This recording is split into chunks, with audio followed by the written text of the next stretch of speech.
10 a.m. right here in Lagos, Nigeria. Good morning, good evening, wherever in the world you're watching from. It's Business Morning live on Channels Television. I'm Ladi Williams. It's great to have you join us. Let's kick off your morning now with markets. Now, see oil prices drop more than $2 a barrel, on track for a second weekly decline due to concern about weakened demand in China and further increases to U.S. Interest rates. Brent crude was down $2.82 at $86.96 a barrel, having touched its lowest level since September 28th at $85.80.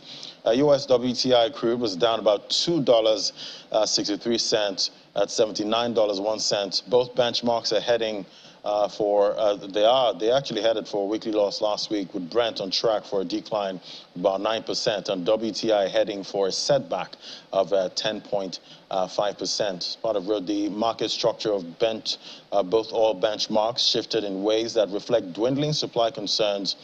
Came close to record highs earlier this year as Russia's invasion of Ukraine added to those worries. In addition, the front-month futures contract soared to a gigantic premium over later dated contracts, a signal that people were worried about the immediate availability of oil and willing to pay handsomely to secure supply.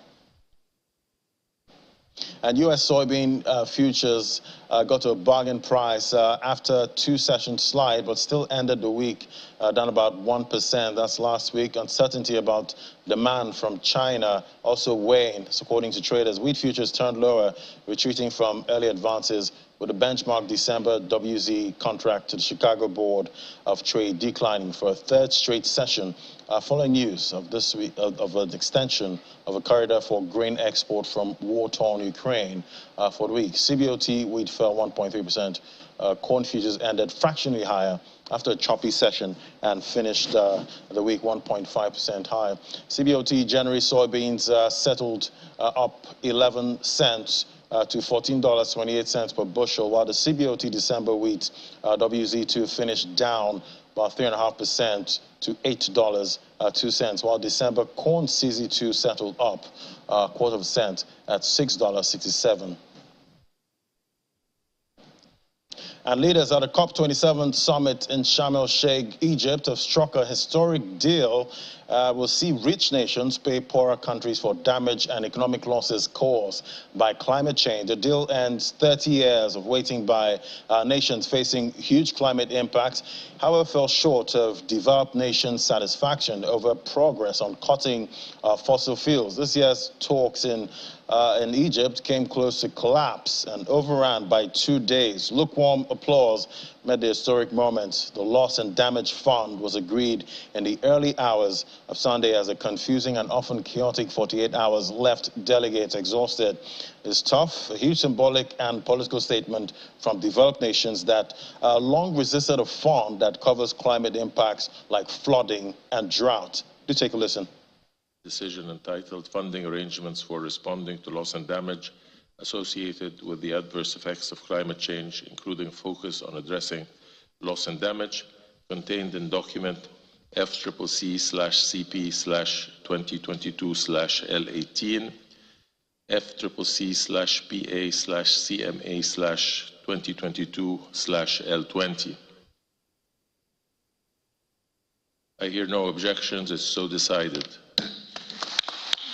The moment the breakthrough decision was made in Sharm el-Sheikh to address the symptoms of climate change crisis for the most vulnerable, the session approved the text provision to set up a loss and damage fund to help developing countries bear the immediate cost of climate-fueled events such as storms and floods. But immediately after, Switzerland called for a 30-minute suspension to allow time to study the new text. We have just received the cover decision before, and we did not have time to really study it. So our group will need time for consultation and study it, and we will have to postpone with adoption of that decision. When the plenary resumed around 4 a.m. Egyptian time, it was clear there is a pathway for setting up the fund as climate justice, but for some, it did not go far enough. Some are afraid of the transition ahead, of the cost of change. They question the how, not the why. I understand those concerns, but I urge you to acknowledge when you walk out of this room that we have all fallen short in actions to avoid and minimize loss and damage. We should have done much more. Our citizens expect us to lead. That means far more rapidly reduce emissions. That's how you limit climate change, not wait and respond once the climate change has done its devastating effect. The balance of this COP was between desires of the developed world to seek greater mitigation ambition and to expand the list of who is responsible for paying for climate action, and the developing world's demands for recognition and support in the face of escalating climate impacts. A lot of compromises were made, and the baseline of emissions reductions achieved in Glasgow was barely protected. That is why I am pushing so hard for a climate solidarity pact. A pact in which all countries make an extra effort to reduce emissions this decade in line with 1.5-degree goal. A pact to mobilize, together with the international financial institutions and the private sector, financial and technical support for large emerging economies to accelerate their renewable energy transition. COP27, a multilateral process, was impacted by the food and energy crisis gripping the world this year and the ever-increasing impact of climate change on geopolitics. These talks were also billed as the African COP, but sufficient new finance was not generated for vulnerable countries, leaving much to do in 2023, as countries were urged to scale adaptation financing, but were no longer expected to double it. COP27 kicked many of the most controversial decisions on the fund into next year, when a transitional committee will make recommendations for countries to then adopt at the COP28 Climate Summit in November 2023. Ayola Kasim, Channels Television News. Finally, we got a deal there at COP27. Now to our first conversation ahead of the Monetary Policy Committee meeting of the Central Bank of Nigeria, scheduled to hold today and tomorrow. The International Monetary Fund has called for decisive and effective monetary policy tightening to prevent risk of de-anchoring of inflation expectation. The IMF also made other recommendations. For more now, let's talk to Paul Alaje, senior economist, SPM Professionals. Join us via Zoom. Great to have you on the program. I didn't catch that. I don't know if you're muted. Can you hear me now? Good morning, and thank you so very fantastic. much for having me. Fantastic. I can hear you now. So you see the IMF there. They're recommending, tightening ahead of today and tomorrow's decision. So we've had, previous, jumbo hikes, in the previous meetings.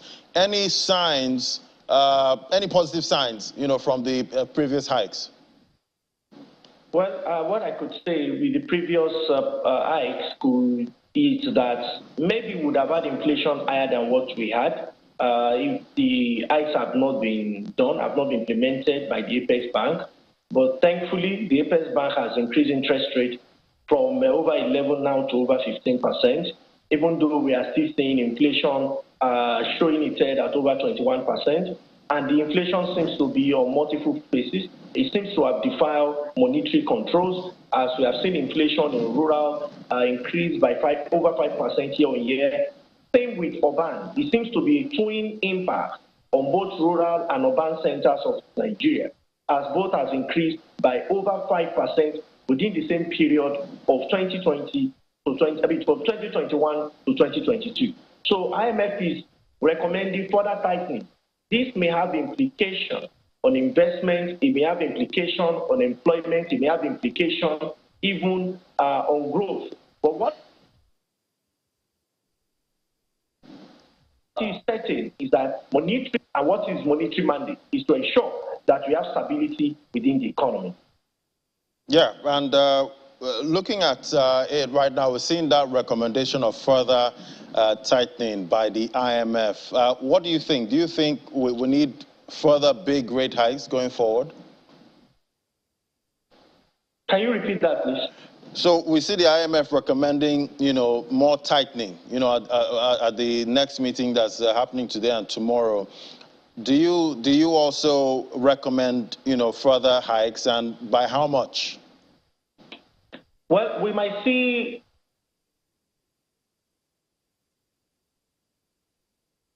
about 16. But what we know that monetary authority will not do is to lose right now. Anybody that that is trying to reduce interest rate is calling for a disaster.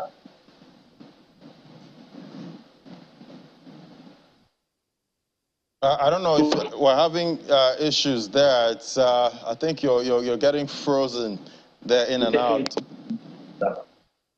Okay, yeah, having little issues there with the network, but let's hope it gets better going forward. Do you think we know with the Naira redesign, that's been a hot topic, you know, for most of the month. Do you think it's going to aid, you know, with MPC decision this time? Well, I'm very hopeful that the Naira redesign will help. With what I've been seeing on social media, especially on my Twitter handle, a number of persons have tagged me and also sent direct messages to me regarding those that have turned their walls. Instead of wallpaper, they've made it a money wallpaper where they have arranged money neatly in their homes, turning their homes to a boat of some sort. I believe that the impact of monetary policy in Nigeria will start having positive outcomes. This is because when monetary policy authority increases rate or reduces rate, as the case may be, referring to MPR and other rates, and 80% of money in circulation are within the banking control, then it calls for a lot of concern. But with this development, I strongly believe that there will be a positive note because we can rightly control what is within the system. So going forward, after the implementation of the design of money, I strongly believe that monetary authority will have a hold on the economy. And also, we've had a lot of volatility in the Forex market, and we see the IMF there asking the CBN to allow banks control dollar rates. What do you think? Well, it's a very complex situation right now. Bank has managed dollar rates. We didn't see any progress. We have also seen that BDC have also helped central bank to make FX available to the public. It was worse off. Central bank did it, and we have not seen any improvement. You see, Nigeria, we want to eat our cake and have it. We love shortcuts, and if we don't do the right thing, unfortunately, we'll be looking for mitigants, we'll be looking for short corners, we'll be looking for short-term solution. We will not have the permanent solution. And if you ask me, Central Bank of Nigeria cannot print dollar. So what is important for us to do is to find solution to this on ending dollar demand. We have people who are speculating on Naira on one hand, and I hope that government will take decisive decision on how to end that. But let's look at real issue. The real issue is that the GDP component, the production component, manufacturing and production of our GDP is around 10%. What we need is 40%. That is what we are producing today. We need a minimum of 300% increase in this. We cannot do that if power is not available, electricity, if energy generally is not available. We cannot do that. So what we should be communicating is for fiscal authority to work in this regard with monetary authority to ensure that private sector make available required amount of energy, either as electricity or gas. So it's important for us to have this. On that hand, secondly, we need to attract enough foreign investors. If you look at this data shared by National Bureau of Statistics, since 2017 or 18 to date, we have been seeing a downward trend, you know, even though it oscillates sometimes. But what we have seen when you draw the line is that the investment into Nigerian economy have continued to nosedive, have continued to go down. And what do we think are the challenges or the real issues there? They are institutional problems. We have problem of insecurity. Nobody will hear that America wants to order their citizens to leave our country, and you want to invest in such country. I don't think anybody will want to do that. I think we need to really talk and beyond talk to walk the talk on this insecurity in Nigeria. We cannot hear that some people are trying to invade Abuja, the Federal Capital Territory of our nation. We don't have any other. So, and beyond Abuja, Lagos, every part of Nigeria is important. So we need to solve this problem by ensuring that we have significant amount of investment in our country. So having said that, the last point I would like to say is how do we improve our exports. How do we improve exports? Exports in Nigeria is also reducing by the day. So even now that the value of Naira is weakening, we expect that people will therefore embrace exports so that they can become richer and economic prosperity can affect all in Nigeria. But unfortunately, this is not the case. And looking at this Forex issue now, given all that's happening, with the economy not right now, being an import, based economy, what does the central bank really have in its arsenal to tame this market, strengthen the Naira?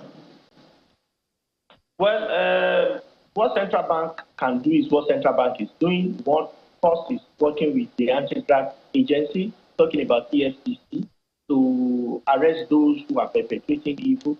We have also seen that the Central Bank of Nigeria embarked on, is it RX 200, trying to repatriate about $400 billion worth back to the Nigeria economy. We have also, so those are the things central bank can do. And each time we borrow money, we have also seen the impact of borrowing in terms of FX, which goes directly into our foreign reserve to boost the capacity. But when you look at foreign reserve, we're around 30 billion plus dollars. It's very low when you compare that to what China is doing and a few other countries, developing countries. We are doing really, really very poor. So it is until we adopt the point I mentioned earlier, which includes production, increasing your production component of GDP to about 40%, which is the baseline, which is the minimum we should do, and also encouraging exports, and more importantly, attracting foreign direct investment in the real sector. Unfortunately, if we don't do all of this, we have said the economy cannot stand on one leg. Monetary authority is just one. We need fiscal, and more importantly, we need trade authority to align with the vision of the central bank this time. We see the expectations that the CBN might actually devalue, the Naira next year, maybe after the elections. What impact can we expect from that? Well, when you devalue in a developing economy that is import dependent, your people will have the negative impact. In theory, we say when you devalue, you discourage people for import. But the question is, what alternative do people have? The person watching us this morning, is the TV he's using to watch or the phone he has, is it made in Nigeria or imported? If it's imported, there is double trouble for on his head or her head, as the case may be, because you still have to import. So the challenge many African countries have is, how do we have import substitution? You cannot have import substitution if there are no infrastructure. It is not monetary authority that will build infrastructure. It is fiscal authority that will build infrastructure. In the meantime, in the medium term, you need trade authority to align with monetary authority so that you can reduce the pressure. Unfortunately, African leaders, including Nigeria, obviously are not thinking in this direction. All right, so tomorrow we're supposed to get the decision from the MPC. What are you expecting?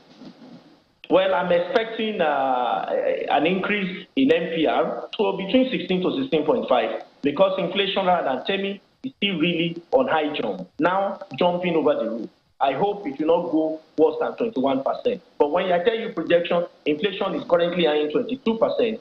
With what is happening currently in the country today, with gas and with the number of other things that we're experiencing, with price of rice, price of commodities, I can tell you that currently inflation might be eyeing 22%. So how do the monetary authority respond? Is by increasing rates. That is one of the things they have in their arsenal. But would that be enough without trade authority, without fiscal authority doing their part? And I know that we cannot increase rates indefinitely because that in itself has negative impact. Impact includes crowding out of employment, crowding out of jobs, crowding out of investment. We have to choose in the coming days which one is a lesser evil. And I hope that eventually we are going to have this convergence between the three key authorities, the trade, the monetary, and more importantly, the fiscal authority. All right, we'll be watching out for Decision Day. That's tomorrow. I'll be covering that right here on Business Incorporated. Thank you so much. That was Mr. Paul Alaje, Senior Economist, SPM Professionals. It was great having your perspective. Thank you so much for having me. Thank you. All right, we've been talking state of the Nigerian economy. We'll take a break now. When we come back, we'll look at employee compensation in Nigeria as growth slows. That's in a moment. Just stay with us.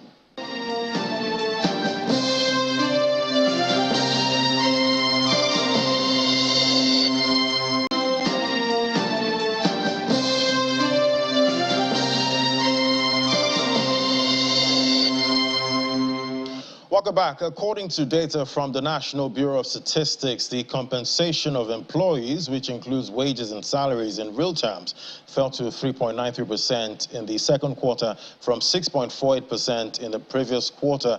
It also dropped by 15.51 percentage points on a year-on-year basis from 19.44% in the second quarter of 2021.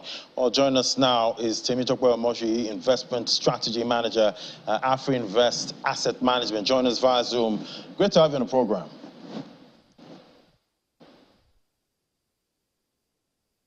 I don't know if you can hear me, Temitope.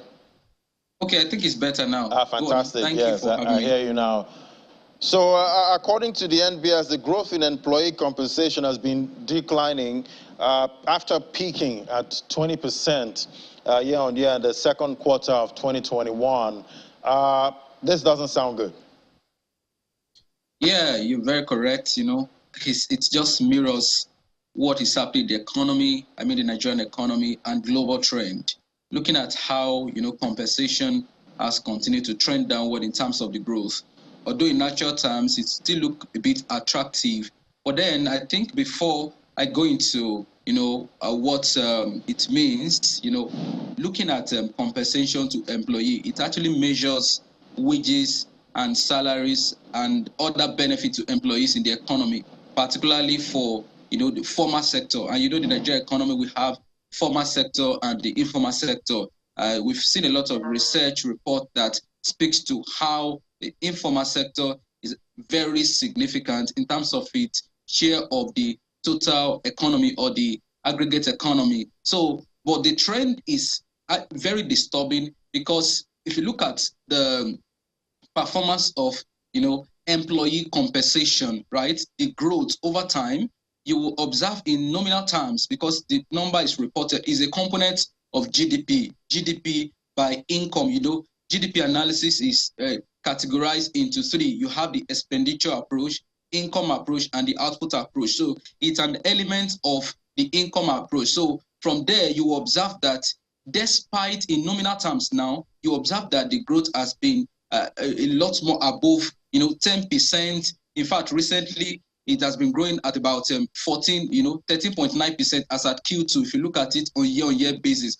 But when you compare this, because it's a nominal numbers, when you compare this nominal number with inflation rate, inflation is over CPI growth, which is inflation, is well over 20%. The recent number is over 21%. And if you compare that with the compensation to employee, that speaks volume. It shows that employees' compensation is actually growing slower than inflation. And this has been shown clearly with the real numbers, in terms of the real compensation haven't reduced or haven't adjusted for the impact of inflation. So the trend is very disturbing because it shows that, two factors here are very important. One, we are looking at an economy where unemployment is still very high. It's expected that more jobs are created and more people are absorbed in the labor market. But if this does not happen, or even if this is happening, it should reflect as an increase, as an increase to compensation, to employees. But we are seeing a situation whereby the Nigerian economy is still grappling with a level of high unemployment, and compensations to people that have gotten jobs, particularly in the formal sector, is also not increasing as expected. And if you look at it in real terms, like I mentioned, you will see that it has decelerated in terms of the growth year-on-year significantly. And, one could address it to so many factors. Two of them I would like to explain is on the demand and supply of labor, because compensation to employee is a function of demand and supply of labor. If in an economy where you have huge supply of labor than demand, you expect that compensation would decelerate. And if you have it the other way around, that is, if demand for labor is higher than supply, you expect that compensation will rise. So the question is now, what factors are responsible for the increase in supply of labor, at the expense of limited demand, for labor? For instance, on the demand side, you talk about how private sectors have not been able to absorb the teeming youth that are leaving the tertiary institution or the teeming youth that are available to work. And the reasons for this decline or apathy in terms of demand is not far-fetched. For instance, this year we had in the news that some banks are looking at closing a number of their branches in a bid to reduce, their operating cost, in a bid to reduce ultimate cost because of the current, energy crisis that have taken a toll on diesel and major energy, sources by this institution. So because you know that labor is quite variable, you can actually substitute labor with some technology. So they are trying to beat down all of those, costs from the angle of labor so as to stay profitable. So from the demand side, we see that, yes, there's a bit of adjustment. We are seeing more of layoff, and the people that are not laid off, we are seeing a bit of, salary reduction so as to just stay afloat. So, and when you look at it from the supply side, why do we have huge supply above demand? Because, population is growing. We have institutions, tertiary institutions turning out to graduate, but they are not getting, they are not getting into the, the private sector. For again, I think I should also speak to the demand in terms of how high cost of doing business environment is impeding performance. And if you look at this illustration we have there, you will see that there are two very important, trends that we have actually presented. Operating surplus, which is the profitability of companies, we presented it with the compensation to employees, which shows that companies are not even making profit in real terms. In nominal terms, you can see that Dangote Cement, Zenith, and a number of these companies are delivering good profit. But when you adjust for inflation, you can see the trend that it has the performance has continued to decline, operating surplus, and that is also feeding into company strategy in terms of having to suppress compensation to employee and begin to look at capital intensive approach to bring down costs so as to manage margin. So by and large, the trend is not actually very good. Are you telling me now that what we have, in the labor market, we have oversupply, minimal demand? Is that what we have right now in that market? Exactly my point. Oversupply. We have oversupply of labor in relative to available demand. Demand here, I mean the private sector. They are trying to manage cost, particularly overhead costs. However, when you look at the components of labor, right, you have to divide labor into the skilled and unskilled, particularly from the level or the quality of labor the institutions that are expected to train, the labor are putting into the market. So we have oversupply of labors that are not matching the demand. So in economics, we call this, we call it structural unemployment. When trends are changing, but institutions have not even come up to speed in terms of meeting demand, the demand of the private sector. I mentioned something very... Yeah. Okay, go on. If this trend, actually continues, what impact will this have on the overall economy? I think it has, very grievous impact on the economy. When you look at it from how it will affect fiscal policy, inclusive growth, and, long-term economic growth, I mean economic development. So when you look at it from fiscal policy, the complaints of the government, have been around revenue generation and the structure of our expenses. For instance, if you look at from the angle of revenue, the major source of revenue in Nigeria, prior to the major decline in oil revenue recently that we've seen this year, has been oil. But the trajectory is changing. And so if you want to make a lot, if you want to generate more revenue from the non-oil sector so as to remain resilient to or against the current exogenous factors that are impeding, that are impacting on oil prices, we have to begin to look at, we have to begin to look at generating revenue from non-oil sector. And a critical source of revenue should also be personal income tax, company income tax, and VAT. All of this depends on compensation to employee. If employees are not well compensated, if labor is not well rewarded, then you have, because personal income tax is a proportion of, is a proportion of a proportion of compensation to employee, and company income tax as well.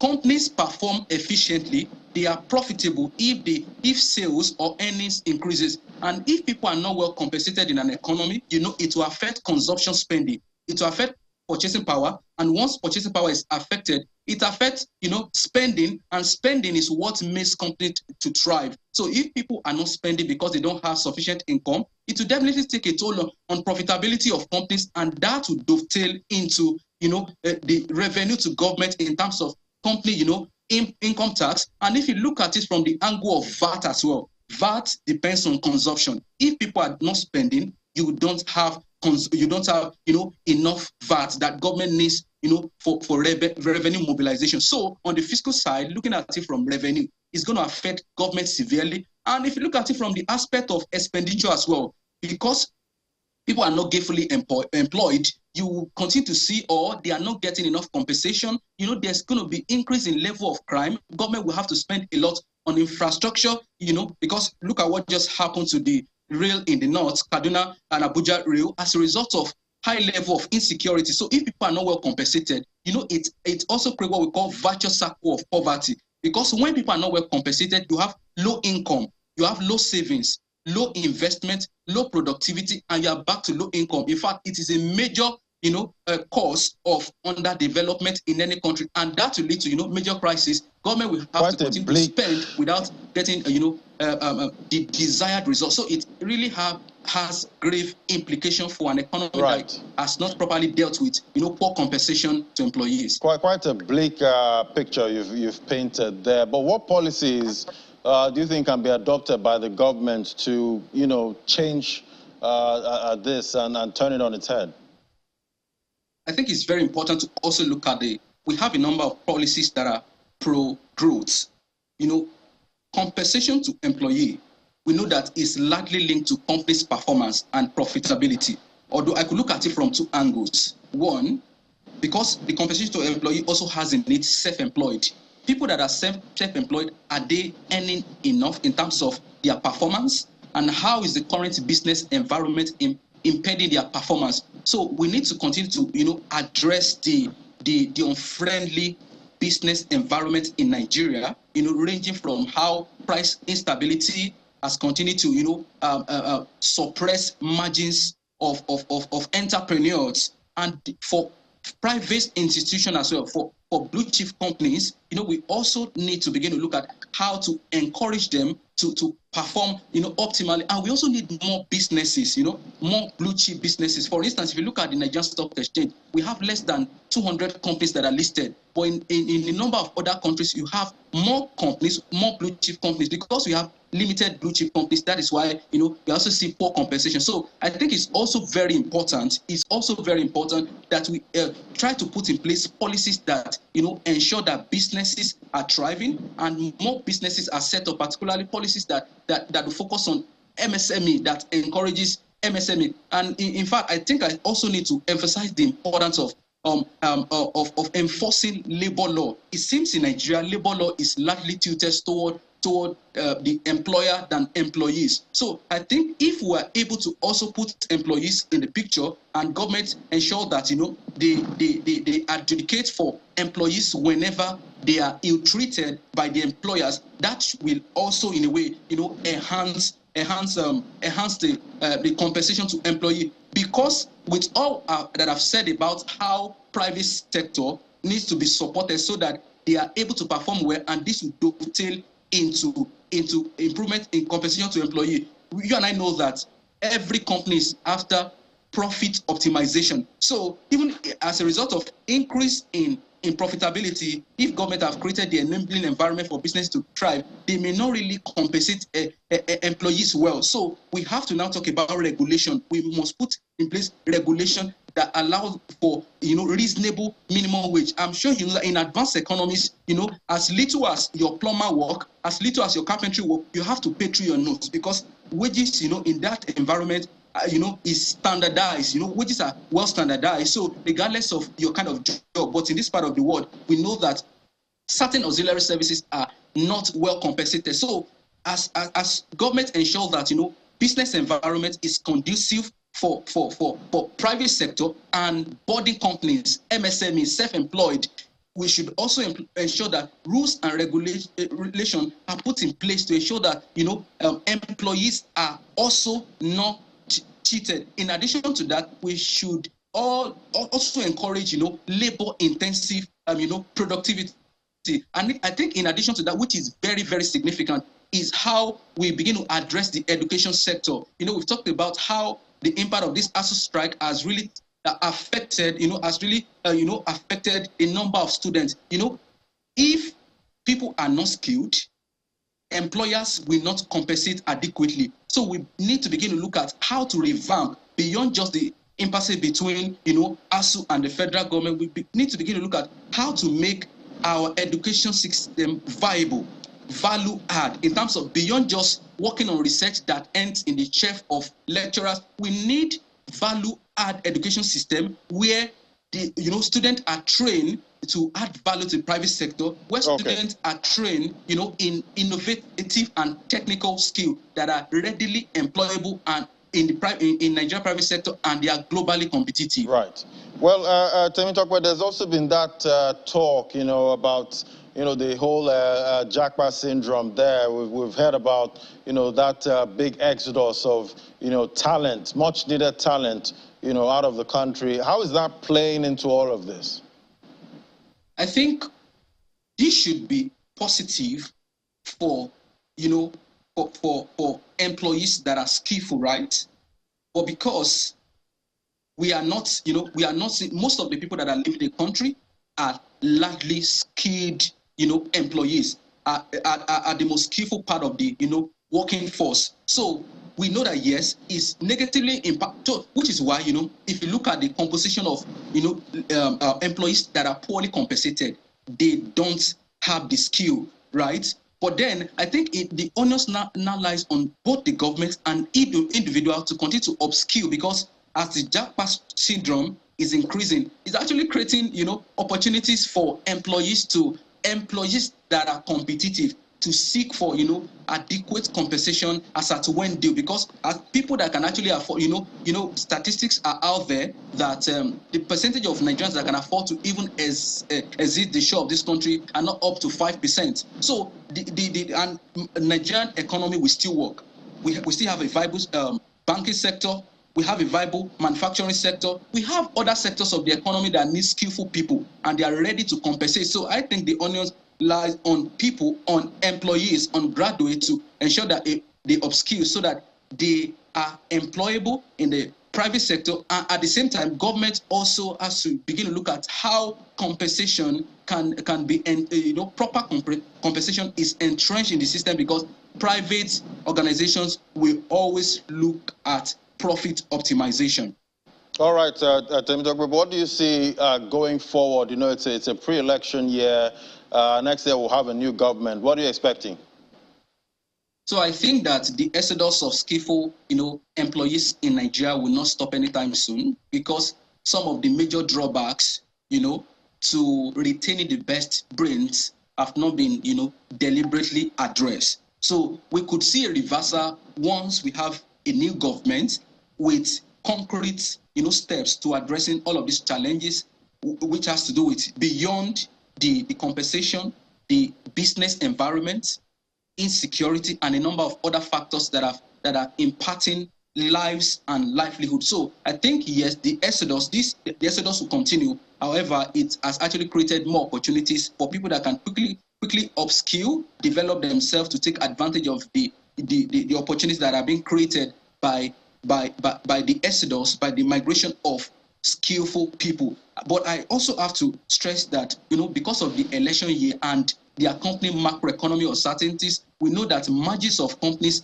are dwindling significantly, particularly in real time as a result of increase in inflation. This means that, companies will continue to find a way to moderate employees' compensation so as to stay profitable. So by and large, it's not the picture is not so bright. But I think after the new administration have set out clear cut steps to addressing these challenges, we should see a major reversal. Otherwise, there's no end in sight. Okay, well, I guess employees definitely do not want to hear a reduction in compensation, since it's not even been growing that much. Thank you so much. That was Temitope Omoshi, Investment Strategy Management, AfriInvest Asset Management. Thank you so much. You're welcome. All right, we'll take a break now. When we come back, we head to the markets. Do stay with us. This is Business Morning.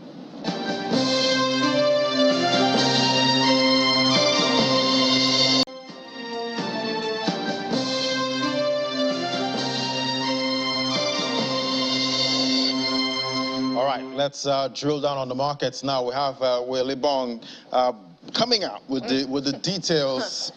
Will. Good morning, Laddie. Good morning. Yes, I'm coming out with the details, but not so good news as you're expecting. I'm sure you already know what the market is saying. Yeah, it's yeah, I saw it firsthand last week. So you already know that. But I'm just going to tell you that the FX reserve hit a one-year low. So Nigeria's FX reserve, so it's now down to 37.17 billion naira. And we don't want to hear that because that makes it difficult to defend the naira. That makes it, the pressure is more on the naira, especially now that we have the naira redesign coming out, you know, mid-December. We're wondering how that's going to work because the more demand, people are still going out of the country and there's still demand for the foreign currency, that's the dollar. So I'm wondering how the CBN is going to defend, you know, and obviously we have those speculators too. Trying to make money out of, you know, the arbitrage and all the margins in the market. But we're going to look at the FX reserve, and we mentioned earlier that it hit a one-year low. We saw another decline in a week. That's the 11th consecutive week it has declined now, dipping by $14.11 million week on week to $37.19 billion. That's at November the 16th. We saw some sentiment. The same sentiment was mirrored in last week's Forex market transactions, as total transactions declined by 37.20% to $494.84 million. That's really low for total transactions in the FX spot, in the FX space. I mean, now we see, zooming in, we see that the FX spot, that's the I&E window, also fell by 38.13% to $440.61 million. Now, FX derivatives, as the total FX derivatives, as the forward and futures, we saw a 28.47% decline there to close at $54.23 million. We are hoping that there'll be a push in the market, possibly maybe from, I don't know, some source, maybe I don't know, from maybe the crude oil sales or somewhere, maybe non-oil exports, to come in and, you know, show up our reserves, because it's really not looking good at the moment. Now, we also saw, if you look at the Naira market, as a currency market, we saw that it fell by 0.12% to 444 Naira, 42 kobo. When we compare that to the previous week, where we saw 443 Naira, 87 kobo to close the previous week, it's still, the Naira is really depreciating against the dollar. We're hoping for a miracle in that segment as well. Now, looking at the bonds market, we also see that the fixed income space, we see that the market closed on a bullish note, seeing yields continue to drop in that segment. Average yield across instruments contracted by 8 basis points to 14.4%. The sentiments in the treasury bills market also turned bearish. We saw, following the low liquidity, still liquidity in the system is still low. Participants exiting their positions across the curve. And as a result, we saw the average yield across all instruments expand by 14 basis points to 10.5%. But to give us more insights on the market is Dimeji Obasa, fixed income dealer, Access Bank. Good morning, Dimeji. It's good to have you. Good morning, Will. Thank you for having me. Now, Dimeji, we've seen, I'm just going to kick off with the FX. It's quite sad to see that the FX has hit a one-year low. This is the 11th consecutive week it has dropped. That was last week. What is happening, and what do you think can be done to stop this decline? Yes, you're right.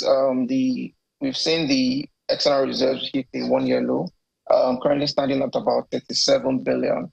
We can attribute this to the persistent interventions that the CBN has been doing in the FX markets. Just last week, we got the results of the retail auction that was organized by the CBN just the week before. We also have had a lot of coupon payments on the country's euro bonds in issue. We would have about 3 maturities paying coupon this month of November, and we had about 2 maturities that we received coupons on, or that we paid coupons on in October. So with all of that, we hit the reserves, and you see that steady decline.